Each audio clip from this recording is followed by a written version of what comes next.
Hi guys, so building on the things that we've been talking about over the last week or so, I wanted to talk a little bit more about how you can continue to feel accomplished at a time when things are very different from what we're normally used to. We've talked about how to think about using the goal setting process and the commitment continuum to get your behaviours right, and we talked about the fact that these are two of the 4 core behaviours that we work on with our athletes. And then I'm going to talk about the other 2 core behaviours at the moment, can help you understand what accomplishment might look like at the moment compared to what it might look like normally, because things are very different. What normally would represent accomplishment for people in the past is going to be different at the moment and maybe different again in the future.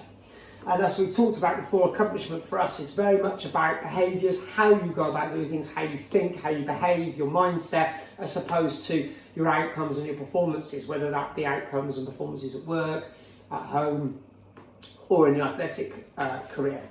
So the 2 concepts I want to talk about today are linked into prioritisation and that decision-making process. So assuming that you've got your goals well set up and you're well placed in the commitment continuum, there are 2 other really core behaviours, of course 2 core behaviours that are very important towards having an accomplished mindset, an ongoing accomplished mindset, regardless of your circumstances. So it doesn't matter what your circumstances, you can still stay accomplished if you've got these 2 behaviours right. So the first one is about controlling the controllables. I'll try and draw both these diagrams on here. So obviously in life you've got stuff in your life that you've got control over. So stuff that you've got complete control over, stuff that you can just decide that you're going to do or not going to do. And then you've got stuff that you haven't necessarily got control over, but things that you can influence. So things that you can influence, and then you've got things outside of these 2 circles that you can't influence or control. So you've got your circle of control, circle of influence, and anything outside of that. And what we tend to talk about a lot, you hear people talk a lot about not worrying about the stuff that's outside of your control and outside your influence. And that's true, you can't really worry too much about that stuff because there's nothing that you can really do to change it. So what do we need to focus on? Well, we need to make sure that we put most of our focus on the things that we control and then a large amount of focus on the things that we influence. But what we tend to talk more about with our guys in terms of accomplishment is about making sure that you do control the things that you can control. Being accomplished is about making sure you have a handle on that. If you're not controlling the controllables, and that's a phrase we hear quite a lot, we don't feel that that's a very accomplished way of behaving because it's kind of unforgivable to not control the things that you can. So we always talk with our guys about making sure that if there are things that impact on the goals that you have that are within your control, it's absolutely essential that you are in control of those, and if you're not, that's an unaccomplished process. So an accomplished behaviour for us, a core accomplished behaviour is controlling the controllables. Anything outside of that circle, it's a bit more debatable, but certainly the controllable things are critical that you have on point. So, for example, for a lot of us at the moment, the time that we go to bed and the time that we get up, certainly the time that we go to bed, are much more controllable perhaps than normal. Not for everybody, but for a lot of us. And so therefore, controlling the amount of sleep that we have is possibly going to be easier than normal. I know there are caveats to that, but it's possibly going to be easier than normal. So therefore, not getting enough sleep at the moment isn't controlling the controllable for a lot of us. And for us, with our athletes, for example, is unforgivable if it's something they have got control over, particularly if they've got more control over that than they normally would. So controlling the controllables is a really critical core behaviour for us. The other that links into this is prioritisation. And you might have seen this before, we know this is the 4 Ds. So we have actions or goals that are either urgent or important, or a combination of the 2. So we can split this into 4, so we kind of end up with a matrix. So some of your goals or controllable behaviours may be either urgent or important, or a combination of the 2. And what we can do is we can determine whether or not we should be doing what we should be doing and how much of a priority we should be putting on these actions based on where they sit in this matrix. And of course they will move, the matrix is dynamic, it doesn't stay the same all the time, but basically we can split the blocks into these 4 things. So anything that's both urgent and important is something that we should do, okay? So let's take the example of sleep, for example. When you get to the time that you should be going to bed, that becomes quite urgent, okay? And it's important. We know that sleep is important, but at the middle of the day, it's not urgent. But by the time we get to bedtime, it becomes urgent, so we then make sure that we do go to bed. So urgent and important are things that become do's. Things that are important that aren't very urgent, so they need to be done and they need to be done well.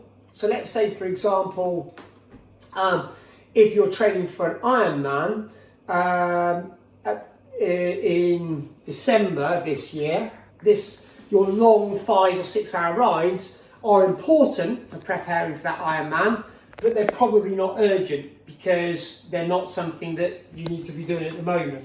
And they don't probably fit the goals that you should have around a time when your immune system is possibly more important than how well you're prepared for a race in December.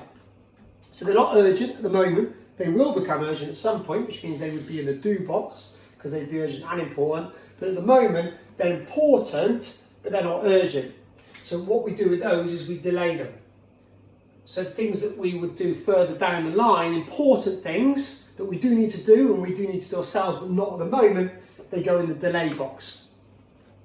Then we've got stuff that's urgent, stuff that needs doing now, but isn't very important. So therefore, if it goes wrong, we doesn't really matter that much, but it's stuff that does need to be done.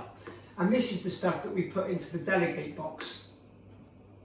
Now, obviously, that's something that you might do perhaps more at work, but at the moment, it's also something you might find that you do a lot more at home. So, for example, I might have certain tasks delegated to me by Lauren, who's holding the camera, that perhaps normally I wouldn't get given to me because they're jobs that need doing, and we made them more urgent because perhaps we've got time to do them, so they're getting given to me, but they're not that important, so she's not bothered if I do them wrong, so she's giving them to me to get done and do.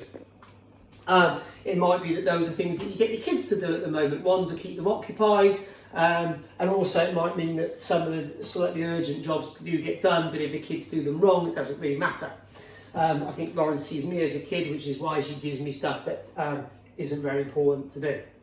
And then finally, we've got stuff that's neither urgent or important, and that goes into the dump box. So if something's not important or urgent, I think the big question is, why are you doing it at all? What's the point? All right. So if you've got a task that perhaps is on your to-do list, but isn't important and isn't urgent, I would question whether it needs to be on the to-do list at all. So you'll have a list of things that need to be done now, in a month, in 6 months, in a year's time. Some of those things you can control, some you can influence. The ones that are controllable are things that you mustn't let slip. That's unforgivable, and that's not an accomplished behaviour from our perspective. Then it's about where you put those controllable things. So those controllable tasks or controllable behaviours, where do you put them? And of course, what you've got to do is you've got to decide which box they go on, so that you can decide when you're going to do those and what order you're going to do those things in, and how you get balanced. What do you sacrifice for other things? So at the moment, for example, we've talked a lot about things like your immune system and your social interactions with the people that you can socially interact with, whether that be virtually or face-to-face with your family, perhaps form a really important and urgent part of your day-to-day process. And things that maybe weren't so important or were important before have suddenly become less important. And you'll see that our prioritisation will have changed a lot during this period and will change even more going further forward. So this is a really important model for us to think about. We're really encouraging our athletes to think a lot about this at the moment, and actually we're talking to them probably more about this, and then when they reflect on their week of training, rather than looking at what sessions they did or didn't do, how well they did or didn't do them, thinking more about this. Why did they decide to do that session over another session? Why did they decide to execute that session in a certain way instead of another way? Why did they decide not to do that session and take a rest? You know, what was their rationale behind it? How did it fit into this process over here? And how did it connect to their goals and their commitment continuum placement? So there you go, guys. There's your 4 core behaviours. Goal setting, commitment, continuum, placement, controlling the controllables, and then your prioritisation. So that's it. There's your 4 core behaviours. Hope that helps.